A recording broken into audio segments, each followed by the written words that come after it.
02 রাতের বেলা আমিনার ঘরে শোয়ে মকবুল। আজকাল রাতের বেলা আমিনার ঘরে শোয়ে মকবুল। টুনি থাকে পাশের ঘরে। আগে ফাতেমা আরও দুজনে একসঙ্গে থাকত। মাসখানেক হলো ফাতেমা বাপে বাড়ি গেছে। এখন টুনি একা। রাতের বেলা ইচ্ছেমতো যেখানে খুশি ঘুরে বেড়ালেও ধরবার উপায় নেই। রাত জেগে মাছ ধরাটা ইদানিং একটা নেশা হয়ে গেছে ওদের। ঘুঘুটে অন্ধকার রাতে গ্রামের পুকুর থেকে অন্য পুকুরে জাল মেরে বেড়ায় ওরা। হাতে একটা টুকরি নিয়ে সঙ্গে সঙ্গে থাকে টুনি। জালে ওঠা মাছগুলো ওর মধ্যে ভরে রাখে। পর পুকুরের মাছ ধরতে গিয়ে সমস্ত সময় সজাগ থাকতে হয় ওদের। চারপাশে দৃষ্টি রাখতে হয়। একদিন প্রায় ধরা পড়ে গিয়েছিল দুজনে। জমির মুন্সির বড় পুকুরে মাছ ধরতে গিয়েছিল সেদিন। আকাশে চাঁদ ছিল কিন্তু চাঁদনি ছিল না। কালো মেঘে ছেয়েছিল পুরো আকাশটা। এক হাঁটু পানিতে নেমে জালটাকে সন্তর্পণে ছুড়ে দিয়েছিল সে। পুকুরের মাঝখানটাতে শব্দ হয়নি মোটেও। কিন্তু পুকুর পাড় থেকে জোর গলায় আওয়াজ শোনা গেল, কে কে জাল মারে পুকুরে। এক হাঁটু পানি থেকে নীরবে এক গলা পানিতে নেমে গেল মন্টু। টুনি ততক্ষণে একটা ঝোপের আড়ালে লুকিয়ে পড়েছে। জমির মুন্সির হাতে টর্চা বিদ্যুৎ বেগে ছুটে গেল পুকুরের এপার থেকে ওপারে। মনে মনে বারবার খোদাকে ডাকছিল মন্টু, খোদা তুমি সব। একটু পরে পাড়ের ওপর থেকে টুনির চাপা গলার আওয়াজ পাওয়া গেল, এই মিঠা। মুন্সি চইলা গেছে বলে খিলখিল করে হেসে উঠে সে। ওর হাসির শব্দের আগে সমস্ত দেহটা জ্বালা করে উঠেছে মন্টুর। এমন সময় মানুষ হাসতে পারে? তারপর থেকে আরো সাবধান হয়ে গেছে মন্টু। গনু মোল্লার কাছ থেকে 3 আনা পয়সা খরচ করে একটা জোরদার তাবিজ নিয়েছে সে। রাতে বিরাতে গায়ের পুকুরে মাছ ধরে বেড়ানো, বিপদ আপদ কখন কি ঘটে কিছু তো বলা যায় না। আগে থেকে সাবধান হয়ে যাওয়া ভালো। শগন শেখের পুকুর পাড়ে এসে বাজুর উপরে বাঁধা তাবিজটাকে আর একবার ভালো করে দেখে নিল মন্টু। তারপর বুনলতার ঝোপটাকে দুহাতে সরিয়ে ধীরে ধীরে নিচে নেমে গেল সে। টুনি পেছনে থেকে বলল, বারে অত জোরে হাঁটলে আমি চলি কি কইরা। মন্টু জালটাকে গুছিয়ে নিতে নিতে বলল, আস্তে তারা কিসের। টুনি বলে, বারে আমার বুঝি ডর ভয় কিছুই নাই। যদি সাপে কামড়ায়। সাপের কথা বলতে না বলতেই হঠাৎ একটা অ্যাদি সাপ ফোঁস করে উঠে সরে যায় সামনে থেকে। এতকি উঠে দুহাত পিছিয়ে আসে মন্টু। ভয় কেটে গেলে থুতু করে বুকের মধ্যে একরাশ থুতু ছিটিয়ে দেয় সে। পেছনে টুনির দিকে তাকিয়ে বলে, বুকে থুক দাও তাইলে কিছু হইব না। কোনরকম বিতর্কে না এসে নীরবে ওর কথা মেনে নেয় টুনি। কপালটা আজ মন্দ ওদের। অনেক পুকুর ঘুরেও কিছু চিমনি গুঁড়ো ছাড়া আর কিছু জুটল না। মাছগুলো কেমন যেন শেয়ানা হয়ে গেছে। পুকুরের ধারে কাছে থাকে না। থাকে গিয়ে একেবারে মাঝখানটিতে, এতদূর জাল উড়িয়ে নেওয়া যায় না। টুনি বলে, থাক আইজ থাউক, চলো বাড়ি ফিরে যাই। জালটাকে ধুয়ে নিয়ে মন্টু আসতে বলে, চলো। সকালে ঘুম থেকে উঠে ফুলো হাতটা কোলে নিয়ে বসে বসে আবুল আর হালিমার ঝগড়া দেখছিল মকবুল। অনেকক্ষণ কি একটা বিষয় নিয়ে তর্ক চলছে ওদের মধ্যে। দাওয়ায় বসে বসে যা মুখে আসছে ওকে বলে যাচ্ছে আবুল। হালিমাও একেবারে চুপ করে নেই। উঠানে একটা লাউয়ের মাচা বাঁধতে বাঁধতে দুইটা জবাবও দিচ্ছে সে মাঝে মাঝে। মকবুল হাতে ব্যথায় মৃদু কাতরাচ্ছিল আর পিটপিট চোখে তাকাচ্ছিল ওদের দিকে। হঠাৎ দাওয়া থেকে ছুটে এসে মুহূর্তে হালিমার চুলের গোছাটা চেপে ধরল আবুল। তারপর কোন চিন্তা না করে সজরে একটা লাঠি বসিয়ে দিল তলপেটে। উহ মাগো বলে পেটটা দুহাতে চেপে ধরে মাটিতে বসে পড়ল হালিমা। রাগে তখন ফোপাচ্ছে আবুল, আমার ঘরের ভাত ধ্বংস কইরা রাস্তার মানুষের লগে পীড়িত। জানি খতম কইরা দিমু না তোরে। কাইটা রাস্তায় ভাষায় দিমু না। বলে আবার ওর চুলের গোছাতে হাত দিতে যাচ্ছিল আবুল। বুড়ো মকবুল চিৎকার করে উঠল, খবরদার আবুল্লাহ, তুই যদি বউয়ের গায়ে আরেকবার হাত তুলছস তাইলে ভালো হইব না কিন্তুক। আমার ঘরণীর গায়ে আমি হাত তুলি কি যা ইচ্ছাতাই করি, তুমি কইবার কে? পরক্ষণে আবুল জবাব দিল, তুমি যখন তোমার ঘরণীর তুলাপেরা কর তখন কি আমরা বাধা দেই? অমন কোণঠাসা উত্তরের পর আর কিছু বলার থাকে না মকবুলের। শুধু ঝুলন্ত দৃষ্টিতে এক নজর ওর দিকে তাকালো মকবুল। আবুল তখন ঘরের ভেতরে টেনে নিয়ে চলেছে হালিমাকে। ভেতরে নিয়ে ঝাঁপি বন্ধ করে মনের সুখে মারবে। ওর ইচ্ছে হয়তো বুঝতে পেরেছিল হালিমা। তাই মাটি একড়ে ধরে গোঙাতে লাগলো সে, ওগো তোমার পায়ে পড়ি। আর মাইরো না, মইরা জামু। চুপ চুপ, তীব্র গলায় ওকে শাসিয়ে ঝাঁপিটা বন্ধ করে দেয় আবুল। হেঁচড়া টানে ওর পরনের হেরা ময়লা শাড়িটা খুলে নিয়ে ঘরের এক কোণে ছুঁড়ে ফেলে দেয় সে। তালি দেয়া পুরান ব্লাউজটা একসাট করে বাঁধা ছিল টেনে সেটাও খুলে ফেলে আবুল। তারপর দুপায় ওর নগ্ন দেহটাকে প্রচণ্ডভাবে মারাতে থাকে সে। বেড়ার সঙ্গে পুরান একটা ছড়ি ঝোলান ছিল। সেটা এনে হালিমার নরম তুলতুলে কপালে কয়েকটা আঁচড় টেনে দেয় আবুল। এইবার পীড়িত কর। আরও পীড়িত কর। রাস্তার মানুষের লগে। আহারে, এর মায়াডারে মায়েরা ফালাইস না। ওরে ও পাশাইন না, দরজা খোল, মারিস আর মারিস না, জাহান নামে যাইবি, মারিস না। বাইরে থেকে দু হাতে ঝাঁপিটাকে ঠেলছে ফকিরের মা। অবুল একবার তাকালো সেদিকে কিন্তু ঝাঁপি খুলল না। বউ মারায় একটা পৈচাসিক আনন্দ পায় আবুল। পান বিড়ির মতো এও যেন একটা নেশা হয়ে গেছে ওর। মেরে মেরে এর আগে দুটো বউকে প্রাণে শেষ করে দিয়েছে সে। প্রথম বউটা ছিল এই গায়েরই মেয়ে আয়েশা। একটু বেটে একটু মোটা আর রঙের দিক থেকে সামলা। অপূর্ব সংযম ছিল মেয়েটির। অপূর্ব শান্তি স্বভাব। কত মেরেছে ওকে আবুল। কোনোদিন একটু শব্দও করেনি। পিঠটা বিছিয়ে দিয়ে উপর হয়ে চুপচাপ বসে থাকত। কিল চাপড় ঘুষি ইচ্ছেমতো মারত আবুল।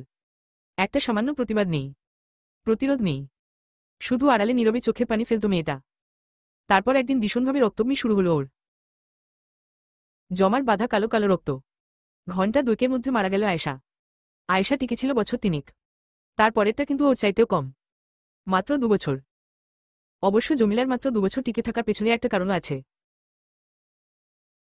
মেয়েটা ছিল একটা বাচাল গোছের আর একটু রুক্ষ মেজাজের। সহজে আবুলের কিল চাপড়গুলো গ্রহণ করতে রাজি হতো না সে। মারতে এলে কোমরে অ্যাচড়ো বেঁধে রুখে দাঁড়াত। হাজার হোক মেয়ে তো, পুরুষের সঙ্গে পারবে কেন? বাধা দিতে গিয়ে পরিণামে আরও বেশি মার খেত জমিলা। ও যখন মারা গেল আর ওর মৃতদেহটা যখন গরম পানি দিয়ে পরিষ্কার করছিল সবাই, তখন ওর সাদা ধবধবে পিঠের ওপর সাপের মতো একাবাকা ফুলে ওঠা রেখাগুলো দেখে শিউরে উঠেছিল অনেকে। ওরে পাশায়ন্যের এমন দুধের মতো মায়াটাই শেষ করলি তুই। আয়েশা মারা যাবার পর অবশ্য ভীষণ কেঁদেছিল আবুল। গড়িয়ে গড়িয়ে কেঁদেছিল সারা উঠোনে। পাড়াপড়শিদের বলেছিলে, আহা বড় ভালো বউ আছিল আয়েশা। আমি পাশায়ন্যা তার কদর বুঝলাম না। আহারে এমন বউ আর পামো না জীবনে। আয়েশার শোকে 3 দিন এক ফোঁটা দানাপানিও মুখে পড়েনি আবুল। 3 রাত কাটিয়েছে ওর কবরের পাশে বসে আর শুয়ে। পাড়াপড়শিরা ভেবেছিল ওর চরিত্রে বুঝি পরিবর্তন এলো এবার ভালো দেখে একটা বিয়ে শাদী করিয়ে দিলে সুখে শান্তিতে ঘর সংসার করবে আবুল। কিন্তু জমিলার সঙ্গে সেই একই ব্যবহার করেছে আবুল। একই পরিণাম ঘটেছে জমিলার জীবনেও। দ্বিতীয় বউয়ের মৃত্যুতে আবুলের গড়াগড়ি দিয়ে কান্নার কোন মূল্য দেয়নি পড়শিরা। মুখে বিরক্তি এনে বলেছে, আর অত ঢং করিস না আবুল্লা। তোর ঢং দেখলে গা জ্বালা করে। আমার বউয়ের দুঃখে আমি কাঁদি, তোমাকে গো জ্বালা করে কেন? ওদের কথা শুনে খেপে ওঠে আবুল। কপালে এক মুঠো ধুলো ছুঁয়ে সহসা একটা প্রতিজ্ঞা করে বসে সে, এই তৌবা করলাম বিয়া শাদী আর করবো না খোদা, আমারে আর বিয়ার মুখ দেখাইও না খোদা, আমার শত্রুরা আরামে থাকুক। বলতে গিয়ে ডুকরে কেঁদে ওঠে আবুল। পড়শিরা গালে হাত দিয়ে বলেছে, ইয়া আল্লাহ, এই কেমন তোর কথা? বউ মারলি তুই, সেই কথা বইলা কি শতামি করলাম নাকি আমরা? সাচা কথা কইলেই তো মানুষ শত্রু হয়। ঠিক কইছ বইচি মা, সাচা কথা কইলেই এমন হয়। তা আমাগো কইবারও বা দরকার কি? ওর বউরে মারুক কি কাটুক কি নদীতে ভাসায়া দিক, আমাগো কি আছে তাতে? সেদিন থেকে আবুলের সাথে পাচ্ছে আর কেউ নেই ওরা। আজকাল হালিমাকে যখন প্রহর অন্তর একবার করে মারে আবুল, তখন কেউ কিছু বলে চুপ করে থাকে। মাঝে মাঝে বুড়ো মুখবুল এক আত্রু বাধা দেবার চেষ্টা করে। আবুল্লা তোর কি মানুষের পড়ান না? এমন কইরা যে মারছ বউডারে, তোর মনে একটু চোট লাগে না আবুল্লা? বউদের অবশ্য মুখগুলো মারে, তাই বলে আবুলের মতো অত নির্দয় হওয়াটা মোটেই পছন্দ করে না সে। মারবি তো মার, একটুখানি সইয়া মার। অপরাধের গুরুত্ব দেখা সেই পরিমাণ মার। এ হলো মুখগুলির নিজস্ব অভিমত। অপরাধ এমন কোন সাংঘাতিক করেনি হালিমা। পাশের বাড়ির নুরুর সঙ্গে কি একটা কথা বলতে গিয়ে হেসেছিল জোরে। দূর থেকে সেটা দেখে গা জ্বালা করে উঠেছে আবুলের। একটা গভীর সন্দেহে ভরে উঠেছে মন। এমন মন খোলা হাসি তো আবুলের সঙ্গে কোনোদিন হাসেনি হালিমা। বেহুশ হালিমাকে ভেতরে ফেলে রেখে আবুল যখন বাইরে বেরিয়ে এলো, তখন সর্বাঙ্গে ঘামের স্রোত নেমেছে ওর। পরনের লুঙ্গি দিয়ে গায়ের ঘামটা মুছে নিয়ে দেওয়ার ওপর দম ধরে অনেকক্ষণ বিশ্রাম নিল আবুল। মাটির কোটাকে নেড়েচেড়ে কি যেন দেখল, তারপর কলকেটা হাতে নিয়ে উঠে দাঁড়াল সে। রশিদের বউ সালেহা উঠোনে বসে চাটাই বুনছিল। আবুলকে এদিকে আসতে দেখে মুখ টিপে হেসে বলল, বউয়ের পীড়িত বুঝি আর সইল না মিয়ার? আর সইব, হুহুত সইছি। মুখ বিকৃত করে পুরনো কথাটাই আবার বলে গেল আবুল, আমার ঘরের ভাত খাইয়া রাস্তার মানুষের সঙ্গে পীড়িত। তুমি কও ভাবি, এইটা কি সহ্য করণ যায়? হ্যাঁ, তা তো খাঁটি কথাই কইছ। সালেহা ছোট্ট একটা দীর্ঘশ্বাস ছেড়ে বলে, ঘরণী যদি মনের মতো না হয় তাইলে কি তারে নিয়ে আর সুখে ঘর করণ যায়? আর ভাবি, দুনিয়াদারি আর ভালো লাগে না। ইচ্ছা করে 2 চোখ যেই দিকে যায় চইল্লা যাই। বলে ধপ করে মাটিতে বসে পড়ে আবুল। তারপর সালেহা দিকে এগিয়ে দিয়ে বলল, চুলায় আগুন আছে? একটু আগুন দাও। এই দিই বলে কলকেটা হাতে নিয়ে ঘরের ভিতরে চলে গেল সালেহা। একটু পরেই আবার বেরিয়ে এলো সে। ও কাছে আসতে গলার স্বরটা একেবারে খাদে নামিয়ে এনে আবুল বলল, আইজ আর ছাড়ি নাই ভাবি। যতক্ষণ পারছি মারছি। তুমি একটু তেল গরম কইরা মালিশ কইরা দিও ওর গায়ে। হাড্ডি না 2-1 ভাঙ্গা গেছে কে জানে। তাইলে তো বড় বিপদ হইব। কামকাজ কত পয়জা রইছে, সব কিছু বন্ধ হইয়া যাইব। সেই কথা আগে খেয়ালা ছিল না মিয়ার? সালেহা মুখ বাঁকালো। কামকাজে যখন ক্ষতি হইব যান, তখন না মারলেই পাইরতা। মালা কেন? উহু, আবুল সঙ্গে সঙ্গে জবাব দিল, মারছি ঠিক করছি, না মারলে আশকারা পাইয়া যাইত। আর আশকারা কি এমনই কম পাইছে? চারদিকে এক পলক তাকিয়ে নিয়ে চাপাস্বরে সালেহা বলল, নুরুর সঙ্গে কি আজকা কথা কইছে? ও তো রোজ রোজ কথা কয়। কি? চোখ জোড়া আবার ধপ করে জ্বলে উঠল আবুলের। আমারে এতদিন কম নাই কেন? সালেহা বলল, কি দরকার বাপু আমাগো মিছামিছি শত্রু বই না। কইম গেলে তো অনেক কথাই কইতে হয়। তা কি আর একদিনই শেষ করা যায়? কি কথা কও ভাবি? খোদার কসম ঠিক কইরা কও। তামাক খাওয়াটা একবারে ভুলে গেল আবুল। সালেহা আস্তে করে বলল, যাই কও বাপু, কারো বদনাম করার অভ্যাসই আমার নাই। কিন্তু কই কি এই বউরা তোমার বড় ভালো হয় নাই? আমরা তো আয়েশারেও দেখছি, জমিলারেও দেখছি। ওরা তো আমাগো হাতের ওপর দিয়ে গেছে। চরিত্রে ওগো তুলনা আছিল না, কিন্তু হালিমার স্বভাব চরিত্র বাপু আমার বড় ভালো লাগে না। বলতে গিয়ে বার কয়েক কাশল সালেহা। কাশরা গিলে নিয়ে আবাসে বলল, ইয়ে মানে বাইরের মানুষের সঙ্গে হাসাহাসি আর ঢলালি, একটুখানি লজ্জা সরমত থাকা চাই। কথা শেষে আবুলের রক্তলাল চোখজোড়া দিকে দৃষ্টি পড়তে রীতিমতো ভয় পেয়ে গেল সাহেলা। একটু ধমকের সুরে বলল, দেইখো বাপু, তুমি মাইয়াডারে মারতা শুরু কইরো না। এমনিতেই হুহুদ মারছ, এতে যদি শিক্ষা না হয় তাইলে আর জন্মেও হইব না। সালেহার কথাটা শেষ হওয়ার আগেই সেখান থেকে চলে গেছে আবুল। কলকেটা নিয়ে যেতে ভুলে গেছে সে। একটু পরে আবার হালিমার কান্নার শব্দ শোনা গেল ঘর থেকে। আবুল আবার মারছে তাকে। এতক্ষণ ঘুম থেকে উঠল টুনি। এত শীঘ্রই উঠত না সে, বুড়ো মকবুলের ধমক খেয়ে শুয়ে থাকাটা নিরাপদ মনে করল না। মনে মনে বুড়োকে 1100 অভিশাপ দিল। চোখজোড়া জ্বালা করছে তার, মাথাটা ঘুরছে, সারা দেহে বিশ্রী এক অবসাদ। ছড়ানো শাড়িটা চাটাইয়ের ওপর থেকে গুটিয়ে নিয়ে উঠতে দাঁড়াল টুনি। ঘরের পাশে ছাইয়ের গাদা থেকে একটা পোড়া কাঠের কয়লা তুলে নিয়ে সেটা দিয়ে দাঁত মাজতে মাজতে পুকুরের দিকে চলে গেল। একলা পানিতে নেমে মন্তু গোছল করছে পুকুরে। ঘোলাটে পানি আরও ভোলা হয়ে গেছে। কতগুলো হাঁস প্যাক প্যাক করে সাঁতার কাটছে এপার থেকে ওপারে। আর মাঝে মাঝে মুখটা পানিতে ডুবিয়ে চ্যাপটা ঠোঁট দিয়ে কি যেন খুঁজে বেড়াচ্ছে ওরা। কাঁঠাল গাছের গুড়ি দিয়ে বানানো ঘাটের এক কোণে এসে নীরবে বসল টুনি। পাজোড়া পানির মধ্যে ডুবিয়ে দিয়ে এমলে দাতন করতে করতে হঠাৎ তার নজরে এলো মন্তুর পিঠের ওপর একটা লম্বা কাটা দাগ। মনে হলো কিছুক্ষণ আগেই বুঝি কিছুর সঙ্গে লেগে চিড়ে গেছে পিঠটা। ও মা, বলই মুখ থেকে হাত নামিয়ে নিল টুনি। এই শোন। মন্তু ওর দিকে ঘুরে দাঁড়িয়ে বলল, কি হয়েছে? এইদিকে আনা আনা এইদিকে। কাছে আসতে ওর পিঠটাকে ভালো করে দেখে নিয়ে বলল, এইখানটা চিরলো কেমন কইরা মন্তু হেসে দিয়ে বলল, গতকাল রাতে শগুন শেখের পুকুর পাড়ে একটা বুনোলতার কাটা লাগছিল পিঠে। টুনির চোখ জোড়া মুহূর্তে করুণ হয়ে এলো। দরদ ভরা কণ্ঠে সে আস্তে করে বলল, চলো কচু পাতার ক্ষীর লাগাইয়া বাইন্দা দি, নইলে পাইকা যাইব, শেষে কষ্ট পাইবা। মন্তু আবার একলা পানিতে নেমে যেতে যেতে বলল, দূর কিছু হইব না আমার। টুনি কিছু বলতে যাচ্ছিল, হঠাৎ মকবুলের উঁচু গলার ডাকে ওর কথায় ছেদ পড়ল। কই টুনি বিবি, বলি বিবিজানের মুখ ধোয়ন কি এখনো হইল না নাকি? রান্নাঘর থেকে চিৎকার করছে বুড়ো মকবুল। কাল রাতে যে ধানগুলো ভানা হয়নি সেগুলো ভানতে হবে এখন। হাত ভেঙে ফুলে গেলে সহজে বসে থাকার পাত্র নয় মকবুল। তাড়াতাড়ি হাত মুখ ধুয়ে নিয়ে বুড়োর মৃত্যু কামনা করতে করতে ঘাট থেকে উঠে গেল টুনি। মন্তুর কোন জমি জমা নেই। পরের জমিতে খেটে রোজগার করে, লাঙল ছসে, ধান বনে। আবার সে ধান পাকলে পরে কেটে এনে মালিকের গোল ভর্তি করে। তারপর ধানের মরশুম শেষ হয়ে গেলে কলাই, মুগ, তিল, সরিষা খেতে কাজ করে মন্তু। মাঝে মাঝে এ বাড়ি ও বাড়ি লাকড়ি কাটার চুক্তি নেয়। 5 মণ 1 টাকা।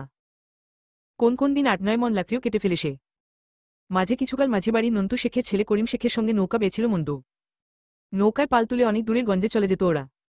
ওখান থেকে যাত্রী কিংবা মাল নিয়ে ফিরত। ক্ষেতের রোজগারের চেয়ে নৌকায় রোজগার অনেক বেশি। মাচানের ওপর থেকে আধ ময়লা ফতুয়াটা নামিয়ে নিয়ে গায়ে দিতে দিতে মন্তু ভাবল, আজ একবার করিম শেখের সঙ্গে দেখা করবে গিয়ে। তখন সন্ধ্যার কালো অন্ধকার ঘনিয়ে এসেছে গ্রামের বুকে। মিয়া বাড়ির মসজিদ থেকে আজানের শব্দ ভেসে আসছে। মাথায় টুপিটা পরে নিয়ে ছবি হাতে নামাজ পড়তে চলেছেন গনুমোল্লা। মুখ হাঁসগুলো সারাদিন এখানে সেখানে ঘুরে বেড়াবার পর এখন উঠোনের এক কোণে এসে জটলা বেঁধেছে। একটু পরে যার খোয়ারে গিয়ে ঢুকবে ওরা। বাড়ি থেকে বেরিয়ে রাস্তায় নামল মন্তু। মাঝি বাড়িটা বেশি দূরে নয়। শগুন শেখের পুকুরটাকে বাদিকে রেখে ডানদিকে মিয়াদের খেজুর বাগানটা পেরিয়ে গেলে দুটো ক্ষেত পড়ে মাঝি বাড়ি। বাড়ির সামনে গিয়ে দাঁড়াতে নন্তু শেখের গরু ঘরের পেছনে থেকে একটা লোমোঠা হাড় বের করা কালো কুকুর দৌড়ে এসে বিকট চিৎকার জুড়ে দিল। হেই করে কুকুরটাকে তাড়াবার চেষ্টা করল সে। দেউড়ির সামনে বাঁশের উপরে ঝুলিয়ে রাখা সুপুরি পাতার ঝালরের আড়াল থেকে একটা গানের কলি গুনগুন করতে করতে বাইরে বেরিয়ে এলো আম্বিয়া। আরে মন্তু ভাই দেহি, কি খবর? মন্তু বলল, করিম আছে নাহি? মাথার চুলগুলো খোপার মধ্যে গুটিয়ে নিতে নিতে আম্বিয়া বলল, আছে। আইজ কয়দিন থাইকা জ্বর হইছে ভাইজানের। কি জ্বর? কখন হইছে? মন্তুর চোখে উৎকণ্ঠা। আম্বিয়া আস্তে করে বললে, পরশু রাত থাইকা হইছে। কি জ্বরটা কইবার পারলাম না। হু। মন্তু কি যেন চিন্তা করল। তারপর ফিরে যাবার জন্য পা বাড়াতে আম্বিয়া পেছনে থেকে রাখল, চইল্লা যাও কেন? দেখা কইরা যাইবা না? আম্বিয়ার পিছু পিছু হোগলার বেড়া দেয়া ঘরটায় এসে ঢুকল মন্তু। কাঁথার ভেতর থেকে মুখ বের করে স্নান হেসে করিম বলল, মন্তু মিয়া যে, তোমারে তো আজকাল দেখাই যায় না। বাইচা আছি না মইরা গেছি তা তো খোঁজ খবর নাও না মিয়া। মন্তু প্রথমে বৃত বোধ করল, তারপর বলো, দেখা না হইলে কি ওইব মিয়া, খোঁজ খবর ঠিকই নেই। কলকেতে তামাক সাজিয়ে এনে হুকোটা মন্তুর দিকে বাড়িয়ে দিল আম্বিয়া। তারপর জিজ্ঞেস করল, পান খাইবা? মন্তু হাত বাড়িয়ে হুকোটা নিতে নিতে বলল, না থাউক। আপন মনে কিছুক্ষণ হুকো টানল সে। তারপর আসল কথাটা আলোচনা করল ওর সঙ্গে। করিম শেখের আবার কিছুদিনের জন্য নৌকায় কাজ করতে চায় মন্তু। শুনে খুশি হলে করিম বলল, নাওটারে একটু মেরামত করণ লাগবে। কাল পরশু একবার আইসো। আবার আসবে বলে উঠতে যাচ্ছিল মন্তু। করিম সঙ্গে সঙ্গে বলল, আহা যাও, কই বহ না। না, রাইত হইছেই এইবার। আম্বিয়া বলল, বহ মন্তু ভাই, চাইডা ভাত খাইয়া যাও। এর মধ্যে পাশের ঘরে গিয়ে ছেঁড়া ময়লা শাড়িটা পাল্টে একটা নীল রঙের তাঁতের শাড়ি পরে এসেছে আম্বিয়া। মুখখানা গামছা দিয়ে মুছে এসেছে সে। কিছুক্ষণ তার মুখের দিকে তাকিয়ে রইল মন্তু। এতস দেহের ধাঁচে খাচ্ছে দুরন্ত যৌবন, ৮ হাত শাড়ির বাঁধন ভেঙে ফেটে পড়তে চায়। ওকে অমনভাবে তাকিয়ে থাকতে দেখে বৃত বোধ করল আম্বিয়া। দাঁড়াইয়া রইলা কেন, বহ না। মন্তু বলল, না আইজ না, আর এতদিন থামু, বলে বাইরে বেরিয়ে এলো মন্তু। পিদিম হাতে দেউড়ি পর্যন্ত ওকে এগিয়ে দিয়ে গেল আম্বিয়া। মন্তু শুধালো, তোমার আব্বা কই গেছে? আম্বিয়া বলল, যেই কাজ কইরা বেড়ায় সেই কাজ করতে গেছে। যাইব আবার কই? ওর গলায় ক্ষোভ। ওর মুখের দিকে এক নজর তাকালো মন্তু। ওর ক্ষোভের কারণটা সহজে বুঝতে পারল। ৭ গ্রামের মরা মানুষকে কবর দিয়ে বেড়ায় নন্তু শেখ। আশেপাশের গ্রামে গত ৩০ বছর ধরে যত লোক মরছে সবার কবর খুঁড়েছে নু শেখ। এ তার পেশা নয়, নেশা। আম্বিয়ার কাছ থেকে বিদায় নিয়ে যখন রাস্তায় নেমে এলো মন্তু, তখন সে অনুভব করলেও বেশ রাত হয়েছে। চারপাশে ঝিঝি পোকার অবিশ্রান্ত ডাক। মাঝে মাঝে গাছের মাথায় দু একটা পাখি হঠাৎ পাখা ঝাপটিয়ে আবার নীরব হয়ে যাচ্ছে। আকাশে ভরা চাঁদ হাসছে খলখলিয়ে। বাড়ির কাছে এসে পৌঁছতেই সুরতালির সুর করে পুঁথি পড়ার শব্দটা কানে এলো মন্তুর। কন্যা দেখা গাজী মিয়ার চমক ভাঙিল। কন্যার রূপেতে গাজী বেশ হইল। উঠোনে বেশ বড় রকমের জটলা বেঁধেছে একটা। মাটিতে চাটাই বিছিয়ে বসেছে সবাই। আর তার মাঝখানে পিদিমের আলোতে বসে পুঁথি পড়ছে সুরত। পুরুষরা তার ঘনিষ্ঠ হয়ে বসলেও মেয়েরা বসেছে একটু দূরে। যাদের বয়স কম তারা বসেছে আরো দূরে। দাওয়ার ওপরে বুড়ো মকবুল গুরুম গুরুম হুকো টানছে আর বারবার প্রশংসা করছে সুরতালির পুঁথি পড়ার। বড় সুন্দর পুঁথি পড়ে সুরতালি। এ গায়ের সেরা পুঁথি পড়ুয়া সে। অকাশে যখন জোছনার বান ডাকে, ভরা চাঁদ খলখলিয়ে হাসে। দক্ষিণের মৃদুমন্দ বাতাস অতি ধীরে তার চিরুনি বুলিয়ে যায় গাছের পাতায় পাতায়। কাক ডাকে না, চড়ি আর শালিক কোন সাড়া দেয় না। গ্রামের সবাই সারাদিনের কর্মব্যস্ততার কথা ভুলে গিয়ে হাত পা ছড়িয়ে বিশ্রাম নেয়। নিঃশব্দ নিঝুম রাতে কুড়েঘরের ছায়াগুলো ধীরে ধীরে হেলে পড়ে উঠোনের মাঝখানে। তখন সুর করে পুঁথি পড়ে সুরতালি। গাজী কালুর পুঁথি, ভেলুয়া সুন্দরীর পুঁথি। শুন শুন বন্ধুগণ রে, শুন দিয়ামন। ভেলুয়ার কথা কিছু গুণ সর্বজন। কি কহি ভেলুয়ার রূপের বাখান। দেখিতে সুন্দর অতিরে রসিকের পরাণ। আকাশের চন্দ্র যেন রে ভেলুয়া সুন্দরী। দূরে থাকি লাগে যেন ইন্দ্রকুলের পরি। উৎকর্ণ হয়ে শোনে সবাই। সুরতালি পড়ে ঢুলে ঢুলে সুর করে পড়ে সে। পুরুষেরা গুড়ম গুড়ম তামাক টানে, মেয়েরা পাঞ্চি বয়। মাঝে মাঝে কমলার পুঁথিটাও পড়ে শোনায় সুরত। কমলার কিচ্ছা বর্ণনা সবার কাছে। কিচ্ছা নয়, একেবারে সত্য ঘটনা। হিরণ্যনগরের মেয়ে ছিল কমলা। যেমন রূপ তেমনই গুণ। ভোজ উৎসব করে ঢালঢোল পিটিয়ে একদিন বিয়ে হয়ে গেল তার হিরণ্যনগরের রাজকুমারের সঙ্গে। বড় সুখী দিন কাটছিল ওদের। 1 বছর পরে একটা দুধের মতো মেয়ে জন্ম নিল ওদের। আর বেহারার পালকি চড়ে একদিন মেয়েকে সঙ্গে নিয়ে লালপরি, নীলপরি আর সবুজ পরি দিঘির পাড় দিয়ে বাপে বাড়ি যাচ্ছিল কমলা। দিঘি দেখে পালকি থেকে নামল সে। চৈত্র মাসের খড় রোদে ভীষণ তেষ্টা পেয়েছিল ওর। দিঘির স্বচ্ছ পানি দেখে বড় লোভ হল কমলার। পানিতে পায়ের পাতা ডুবিয়ে এজল ভরে পানি খেল সে। তারপর যখন উঠতে যাবে, দেখল চুলের মতো সরু কি যেন একটা করে আঙ্গুলের গোড়ায় আটকে রয়েছে। হাত দিয়ে ছাড়াতে গেল, পারল না কমলা। যত টানে তত লম্বা হয় সে চুল। তার এক প্রান্ত পানির ভেতরে, অন্য প্রান্ত করে আঙ্গুলের সঙ্গে গিটাটা।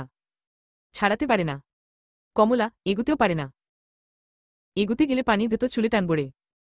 কে যেন টেনে ধরে রেখেছে ওটা। চারদিকে হইচই পড়ে গেল। কত লোক এলো, কত লোক গেল। তারপর এক রাতে স্বপ্নে দেখল সুন্দরী। দিঘির পানিতে আছে এক রাজপুরী। সেইখানে আছে এক রাজপুত্র সুন্দর। আশেক হয়েছে তার কমলার উপর। কমলারে পাইতে চায় আপন করিয়া। কমলার লাইগা তার কান্দিছে হিয়া। কাঁদতে কাঁদতে ঘুম ভেঙে গেল কমলার। কাঁদলে সবাই, বাবা মা স্বামী সবাই। দিঘির পানি থেকে চুলে টান পড়ল এতদিনে। পাতা পানি থেকে হাঁটু পানিতে নেমে গেল কমলা। হাঁটু থেকে বুক, তারপর গলা। ধীরে ধীরে দিঘির পানিতে অদৃশ্য হয়ে গেল কমলা সুন্দরী। চাঁদ হেলে পড়ে পূব থেকে পশ্চিমে। ছায়া দীর্ঘ থেকে দীর্ঘতর হয়। ঢুলে চুলে পুঁথি পড়া শেষ করলে সুরতালি।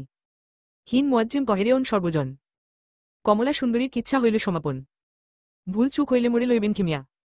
দোয়া করিবেন মরে অধীন জানিয়া। পুঁথি পড়া শেষ হয়। কমলা সুন্দরী আর ভেলুয়া সুন্দরীর জন্য অনেকে অনেক আফসোস করে মেয়ে বুড়োরা। অ্যাচলো দিয়ে চোখের পানি মুছে আমে না। টুনির চোখজোড়াও পানিতে টলটল করে ওঠে। ফকিরের মা একটা দীর্ঘশ্বাস ছেড়ে বলে, সব খোদার ইচ্ছা, খোন্দা মাইরবা চাইলে কিনা করতে পারে। বুড়ো মকবুল কিছুক্ষণের জন্য কোট আনতে ভুলে যায়। সে চুপ করে কি যেন ভাবে আর নীরব দৃষ্টি মেলে তাকিয়ে থাকে আকাশের দিকে। খড়মজোড়া তুলে নিয়ে হাত পা ধোয়ার জন্য পুকুর ঘাটে চলে যায় মন্তু। উজু করে এসে তাড়াতাড়ি শুয়ে পড়বে আজ। মাঝি বাড়ি থেকে ধপাস ধপাস রেকির আওয়াজ শোনা যাচ্ছে। রাত জেগে আজও ধান ভাঙছে আম্বিয়া। বড় মিহি কণ্ঠস্বর ওর, বড় সুন্দর গান গায় সে। ভাটুইরে না দিও শাড়ি, ভাটুই যাব বাপে বাড়ি, সর্বলক্ষণ কাম চিক্কন, পঞ্চরঙের ভাটুইরে। পুকুর ঘাট থেকে ফেরার পথে হঠাৎ থমকে দাঁড়ালো মন্টু। ছোট পুকুরের পূর্ব পার থেকে কে যেন ধীরে ধীরে এগিয়ে যাচ্ছে পশ্চিম পাড়ের দিকে। আবছা আলোতে সবকিছু স্পষ্ট না দেখলেও মেয়েটিকে চিনতে ভুল হল না মন্টুর। আবুলের বউ হালিমা। এত রাতে একা একা কোথায় যাচ্ছে সে? পশ্চিম পাড়ের লম্বা পেয়ারা গাছড়ার নিচে গিয়ে দাঁড়ালো মেয়েটা। চারপাশে বার কয়েক ফিরে তাকালো সে। তারপর ধীরে ধীরে পরনের ছেঁড়া কাপড়টা খুলে ফেলল সে। মন্ত্রমুগ্ধের মতো ওর দিকে একদৃষ্টিতে তাকিয়ে রইল মন্টু।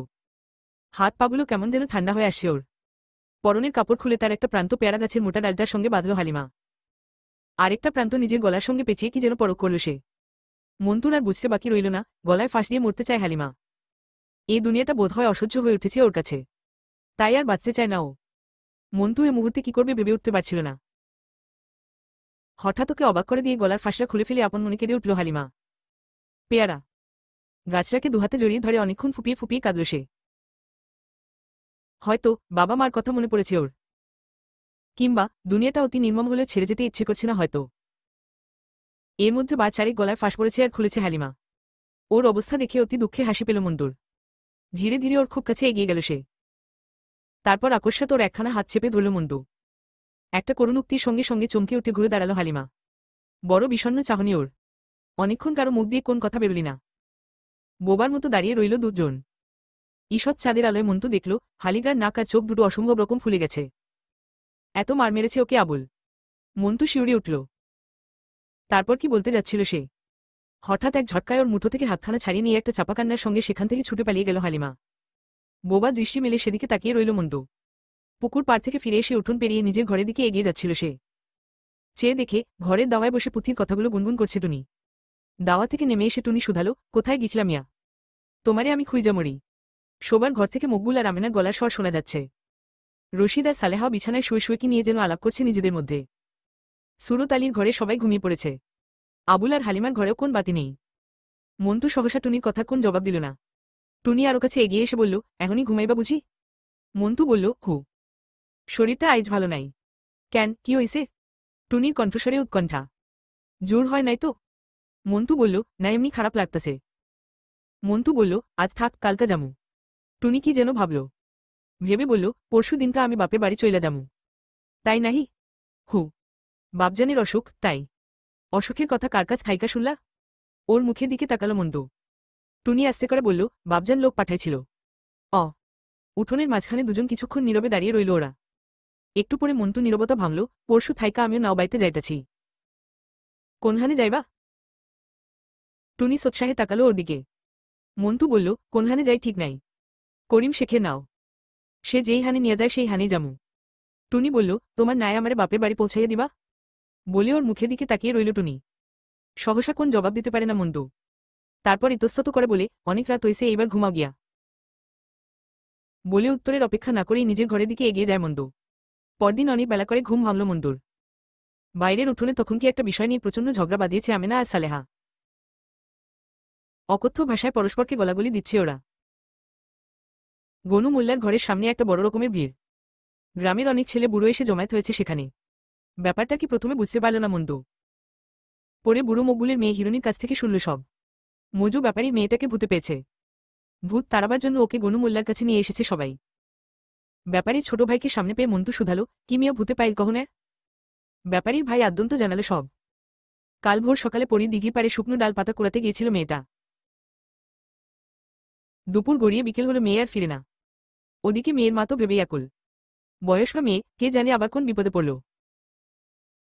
প্রথমে ওকে দেখল কাজীবাড়ির গুড়থুরে বুড়িটা। লম্বা তেঁতুল গাছের মগডেলে উঠে দুপা দুদিকে ছড়িয়ে দিয়ে টেনে টেনে দিব্যি গান গাইছে মেয়েটা। বুড়ি তো অবাক, বলি, লজ্জা শরমে কি মাথা খাইছ? দিন দুপুরে গাছে উইঠা পীড়িতের গীত গাইবার লাগছ। ও মাইয়া, বলি, লজ্জা শরম কি সব উইঠা গেছে নাহি দুনিয়ার উপর থাইকা? বুড়ি যত চিৎকার করে মরে, মেয়ে তত শব্দ করে হাসে। সে এক অদ্ভুত হাসি, যেন ফুরোতেই চায় না। খবর শুনে মঞ্জু ব্যাপারী নিজে ছুটে এলো দিঘির পাড়ে। নিচে থেকে মেয়েকে নাম ধরে বারবার ডাকল সে। সখিনা, মা আমার নাক কান কাটিস না মা, নাই মা আয়। বাবাকে দেখে ওর গায়ের ওপরে থুতু ছিটিয়ে দিল সখিনা। তারপর খিলখিল শব্দে হেসে উঠে বলল, আর যামু না আমি। এইখানে থাকুম। ওমা কয় কি? মাইয়া আমার এই কি কথা কয়? মেয়ের কথা শুনে চোখ উল্টে গেল মুজু ব্যাপারীর। থুরথুরে বুড়ি এতক্ষণ চুপ করেছিল। সহসা বিজ্ঞের মতো ঘাড় নাড়ল সে, লক্ষণ বড় ভালো না ব্যাপারী। মাইয়ারে তোমার ভূতে পাইছে। খবরদার বুড়ি বাজে কথা কইস না। উপর থেকে সঙ্গে সঙ্গে প্রতিবাদ জানালো সখিনা। বেশি বকবক করলে ঘাড় মটকাইয়া দিমু। এ কথার পরে কারো সন্দেহের আর অবকাশ রইল না। বুড়ি বলল, এ বড় ভালো লক্ষণ নয়, জলদি কইরা লোকজন ডাক। লোকজন ডাকার কোন প্রয়োজন ছিল না, কারণ হক ডাক শুনে ততক্ষণে গ্রামের অনেক লোক এসে জড়ো হয়ে গেছে সেখানে। বুড়ো ছমির মিয়া বলল, দাঁড়ায় তামাশা দেখতাস ক্যান মিয়ারা, একজন উঠা যাও না উপরে। কে উঠবে না তাই নিয়ে বসা হলো কিছুক্ষণ। কারণ যে কেউ তো আর উঠতে পারে না, এমন একজনকে উপরে উঠতে হবে, মেয়ের গায়ে হাত ছোঁয়াবার অধিকার আছে যার। অবশেষে ঠিক হলো তকু ব্যাপারই উঠবে উপরে।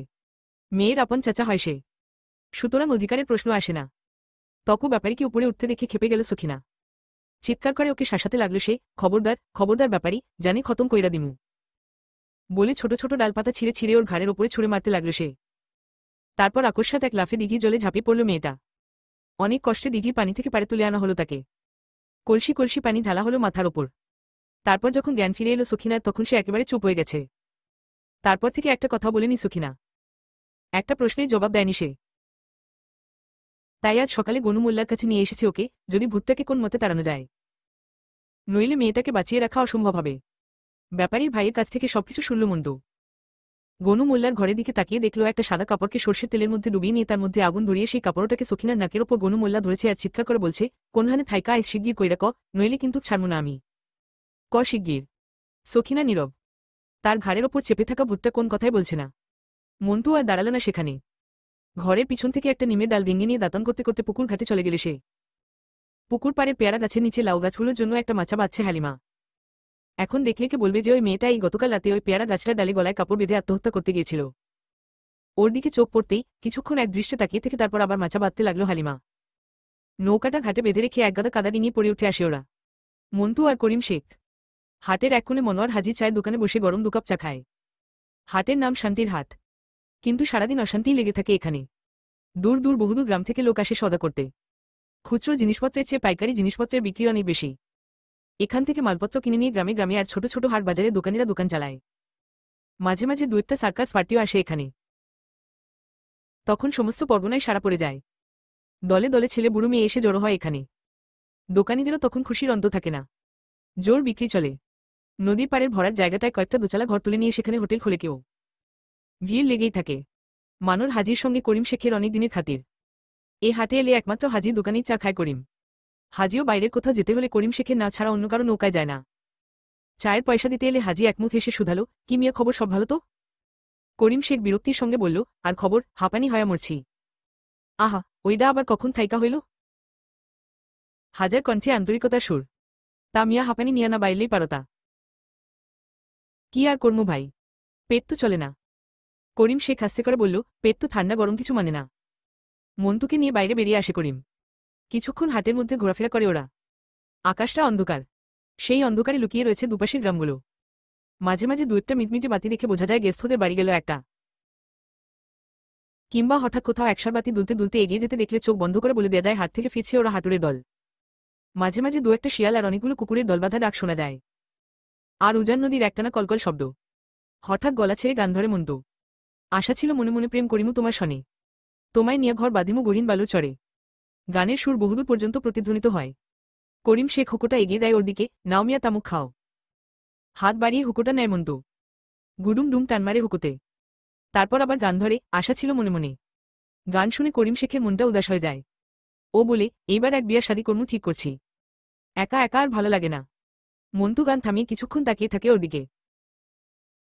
অন্ধকারে ওর মুখখানা ভালো করে দেখতে পায় না সে। করিম শেখ আবার বলে, কি মিয়া কিছু কও না যে? মন্টু বলে, বিয়ে করবা সে তো ভালো কথা। করিম শেখ বলে, করবা তো ইচ্ছা হয় করিকারে। ভালো দেখা একটা মাইয়া দেখায় দাও না। মন্টু হাসে, বলে, ভালো মাইয়া পাইলে কি আর নিজে এতদিন অবিয়াত থাকি মিয়া। বলে আবার গান ধরে সে। আশা ছিল মনে মনে।